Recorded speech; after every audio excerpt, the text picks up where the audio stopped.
Yes, good morning mga kamigs, mga amigo. Natay magluto to no. Chili garlic sauce. So nga uban na ni nakabalo na ni kung asan na to kuan gamiton. So usually nani sa una mo'y pait mong shumay bitaw. Muni ang ilang ibutang no. Chili garlic sauce. So, nakoy chili na palit no, sa palengke, mga 200 grams na siya. So, kita ninyo kung gihugasan, sakto no to paghugas ani kay aron di madaot atong pagluto no kay isali og may mga hugaw siya. So, di siya ma-prevent no. So, na ako yung mga ingredients na garlic, na sibuyas, oil. So, magamit na blender, no? So, ato lang na siya ibutang tanan nga mga ingredients dito sa blender.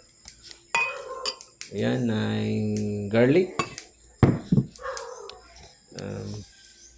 onion, then oil. So, ato na siyang i-blend. Ato na siya i-blend, no? Dili lang nato siya, murag durog gid kayo. As in, pino siya. Murag immense lang nato. So, immense lang nato, no? Para murag na po siya mga gagmay-gagmay na makita nga na chili, na garlic. Kita niyo. Alam, okay na siya. So, na siya, kita nyo na pa yung mga silisili. So, na gamit tag sauce pan. Itong butang. So, ang atong kalayo ni medium heat lang kay aron dili siya diretso masunog ng mga kamigs. Yan. Kurawon na to ni siya. Permente. Aron di siya masunog. Yan. So, inignyani na siya color, mura siya brown. Ato ni halo ang mga seasoning, no? Dami na sa yung sugar. So, sugar ni 1 tablespoon. Asin pod 1 teaspoon. Then,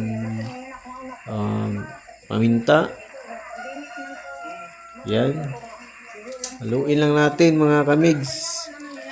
So, at the last is 2 tablespoon na suka para dili siya dali siya madaot no kay ug na siya yung suka mo abot siya og 6 months siya nga dili siya madaot mga kamigs.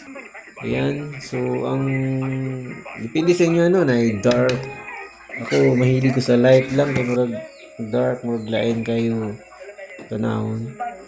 So nag-andam ni duha ka utanganan no. Duha ka garapon.